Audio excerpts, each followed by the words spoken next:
Okay, so the next section on your sampler will be a circle, and this is going to be like the foundation for how you're going to think about creating all your organic shapes. And it's sort of an elaboration on the triangle in parts. So the first thing that you do, and this is a technique that you're going to use once you start your own piece, is you're actually going to draw a circle directly on your warp threads. And I'm using my already warped loom, which has much more than your sampler does. So I'm just gonna, take this section as what we're using. And the important thing is to make sure that you leave yourself about 2 warp strings on each end that of space between the circle and the edge of your sampler. So go ahead and draw that with a nice bold marker. It's not the easiest thing to draw on here, but just kind of go bit by bit, make the circle that you want. You may not even be able to see that if I put, let's see, you can kind of see it better. Put a white paper behind. So this will be your guide for when to switch your colors in order to create the shape that you want to make. So now we're going to move to just looking at a piece of paper. And the way that you're going to weave, the way that you need to weave a circle is in sort of 5 parts. So you have, oh geez.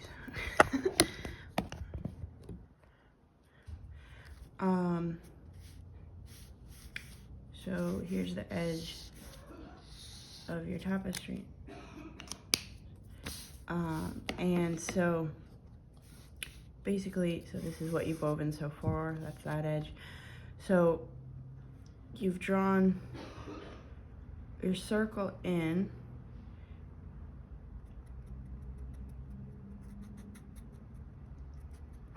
and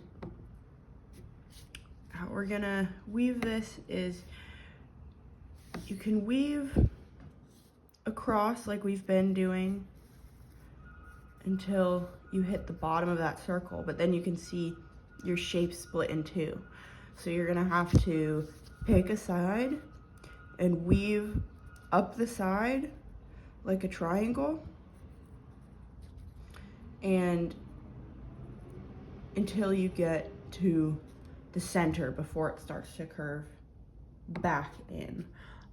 Because if you continue to curve back in, there'll be no support for your weaving and it will collapse in that zone. So you want to stop here. And the thing to note here, and you're going to do that on both sides, the thing to note here is you're going to want to use what we learned in the triangle technique about how to vary your angles to try and get that curved shape. So you're going to start with that flat line, and then you're going to want to build up one, but leave it quite shallow, and then maybe the next time a little steeper, and then again flat. And this is sort of something, getting that curve how you want it is a little tricky at first. Once you kind of see how it behaves, you can adjust and for better understanding of how to make a circle. The one thing that people tend to get wrong is that you actually want to leave quite a bit of flat space on your 4 edges rather than, making this look more like that. Better to leave a larger flat surface. So anyways, so we've got these 2 triangles here that we've just woven, and now we want to go actually gonna into the circle and weave across with your new color, just filling in all that space. And you can continue to weave the entire circle because now you have the support for the part that's coming out, and now you're gonna build it back in and using the same principles to try and get that curve on the top side.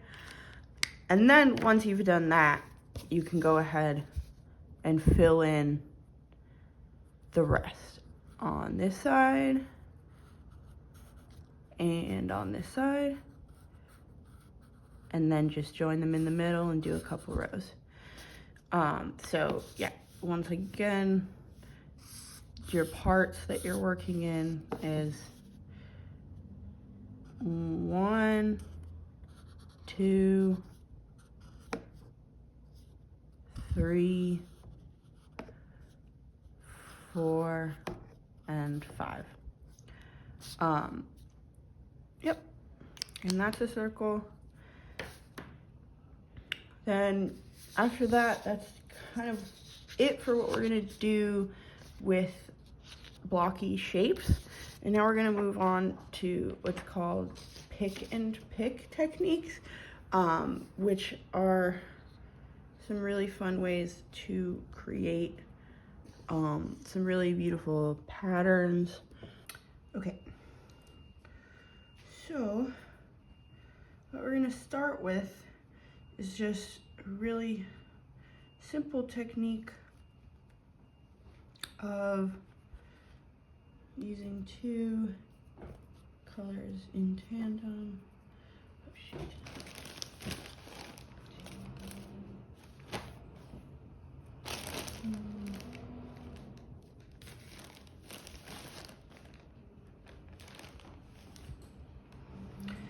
Okay, so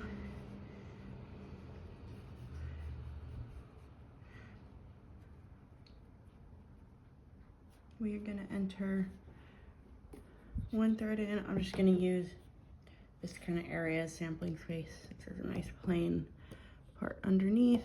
I'm gonna go 1 row with my brown.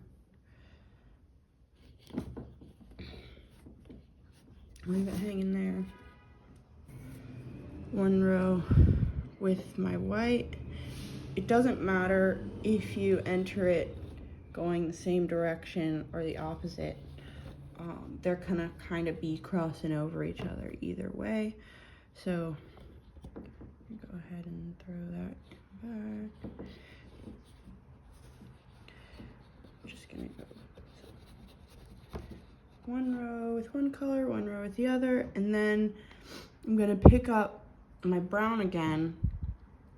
And you wanna make sure that, like, rather than coming over, so this is my edge of my work, so I wanna make sure that I'm actually crossing this over the white, because if I didn't, because actually I'm entering the brown into the same shed that it was in already, you can see if I didn't cross over and I went right back like this, I would actually be then removing this last edge stitch from my work. So we have to make sure to cross these in order to lock that into place, and just that will keep that edge right where it was. And you can see when you're doing just 1 row of each color, it actually is not creating striping, horizontal striping, because each shed is really only half of that line. It's like a dotted line. But if we're doing every other, what's actually happening, and you'll see it emerge, is we're creating a vertical pattern because we're pulling out every other warp thread and like assigning each one to a color, so they'll continue to stack on top of each other and create a vertical pattern. So again, making sure to cross.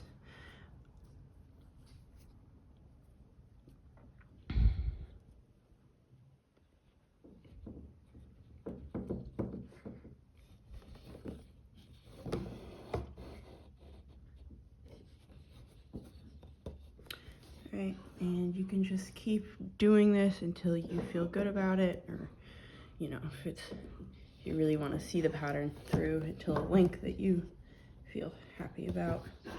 So that's that first pick and pick technique, and that's just one row per color. And now we can switch to 2 rows per color, and this is going to be a little bit just kind of simpler for the mind. This is really just going to be some nice thin horizontal striping, like you would expect. So just back and forth.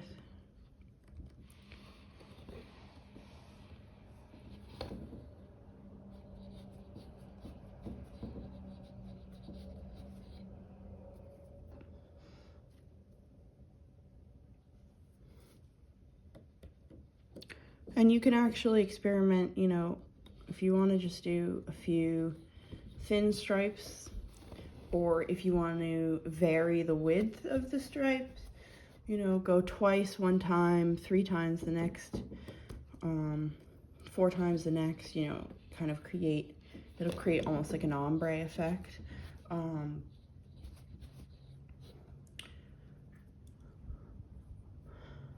And you still have to pay attention to crossing your threads with this technique as well, and really with all of the pick and pick techniques, because you're working 2 strings at once. So you can see how that's making, oh, I skipped one there.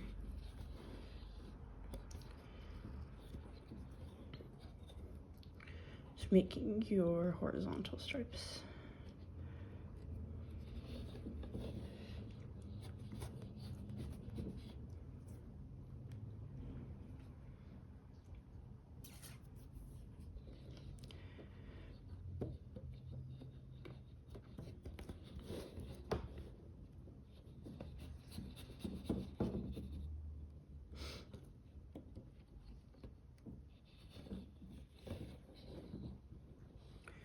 And from here, what we can do is we can actually use what we learned from that first pattern, the fact that you're only creating a sort of dotted line when you pass the yarn once, to create some other interesting patterns. So what I can do is I could run the brown once through, pick up my white,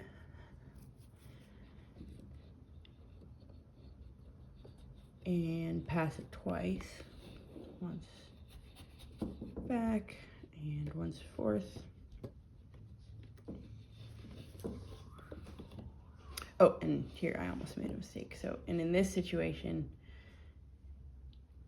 even though I could pass this right through here without crossing, without the white coming undone, I want to make sure that I cross over that brown, because when it comes time to pick up the brown, it's going to need that support.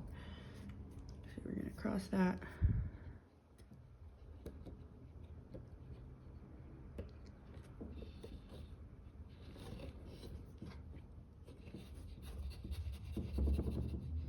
All right, and now I'm going to pass the brown.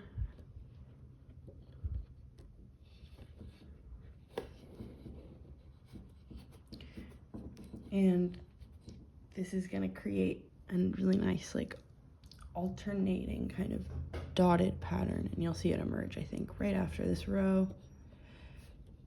I'm picking up the white again, passing over. So just one pass with the brown, two with the white. And you can see how that's landing in the opposite shed that it did below, because it's going in every third. And it makes a really beautiful, almost checker-like pattern. Do one more row of the brown so you can see just a little more of what it looks like.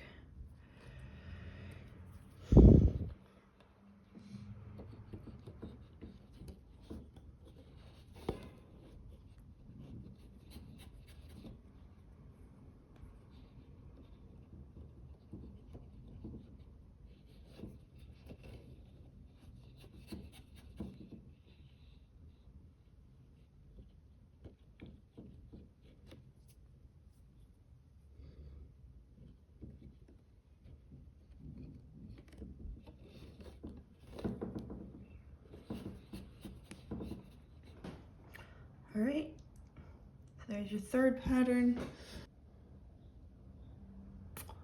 Those are a nice staple 3. You can do it for a little more time than I did. I just wanted to show you those techniques quickly, but you know, maybe each pattern takes up about the space that these 3 do for me. And now we're gonna move on to the last thing, which is a really great technique to understand, because it just shows you the kind of flexibility that's actually available in tapestry for you, and that you don't always have to maintain this kind of gridded logic. What we're gonna do is we're actually gonna build a sort of a mound shape, so like a kind of a triangle that comes inwards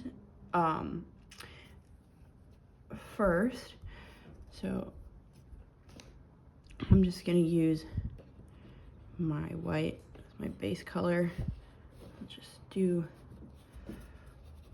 one more pass all the way to the edge, and then I will start bringing it in.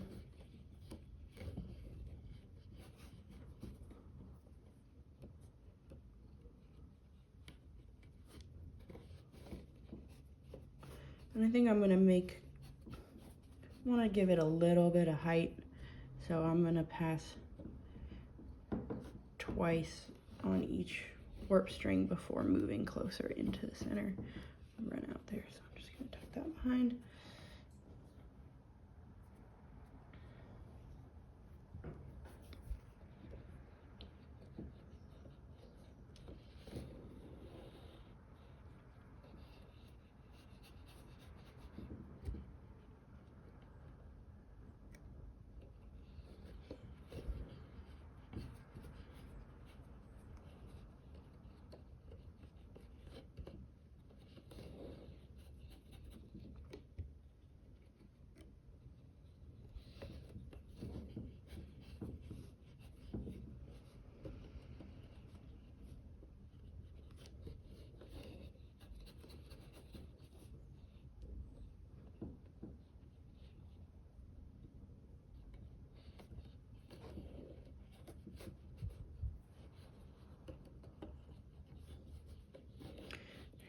I'm gonna stop here. I think it's not necessary that you make a full triangle. It's more necessary to make a mound shape. You could make a full triangle, but I am just trying to save a little time here to get through this. So let's just stop here and move that to the back. And then what I'm actually gonna do is I'm gonna pick up this brown and I'm gonna throw it all the way across my work over the mound,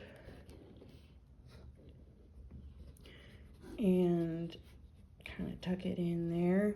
And it'll need a little extra space since it's covering a little extra ground. Get it to the edge, turn it around, bring it back.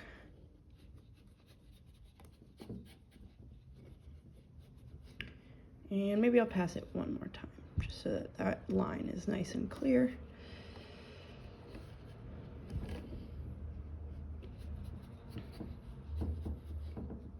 All right, so you can see that it actually really does conform pretty nicely to a curve. You don't always have to throw everything over a nice flat shape. There's limits to this, like, you know, I wouldn't go beyond a 45-degree angle, but it can be a pretty nice technique, and it can really help with, you know, sometimes you can get stuck, like you can see here on my piece, like everything has a sort of like rigid energy. I mean, a lot of that comes from the fact that this design is very blocky, but it all kind of, you can see the stitches and you can see the matrix that it's existing on, and there's something really nice about sometimes breaking that and having some energy that kind of flows through in a different way. And you'll be able to see that a little better once I fill in. So from here, you're just gonna wanna fill in your edges there and there.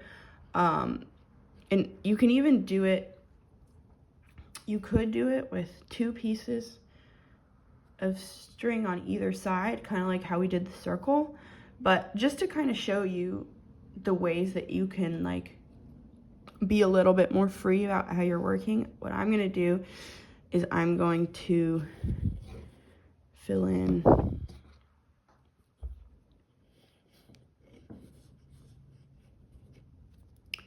on one side,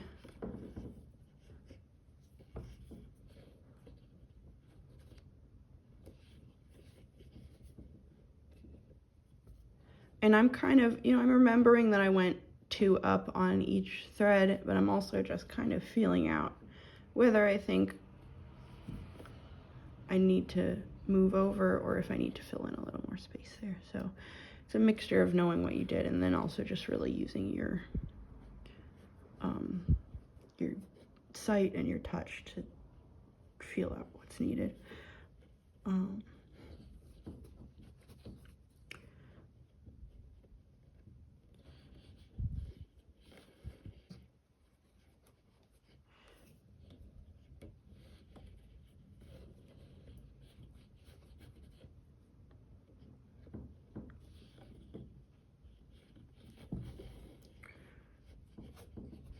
Right, and I've reached the top of my mound, and what I'm actually gonna do is just bring my string all the way across like I did the brown one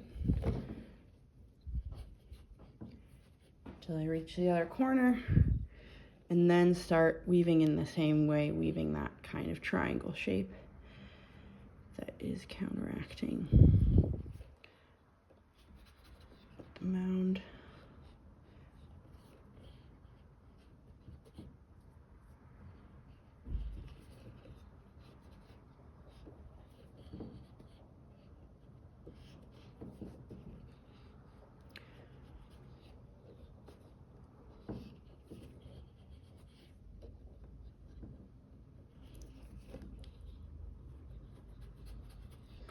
And I'm not sure why, but it may have to do with the fact that I left this string here, but you can see there's a slight difference in how this is acting and the amount that it's sinking.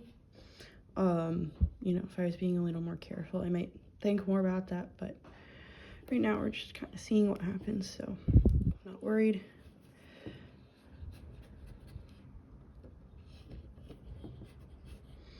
All right, and now I've reached the top on the other side, and I can go ahead and just do a few passes just to really even things out, make them look nice on top.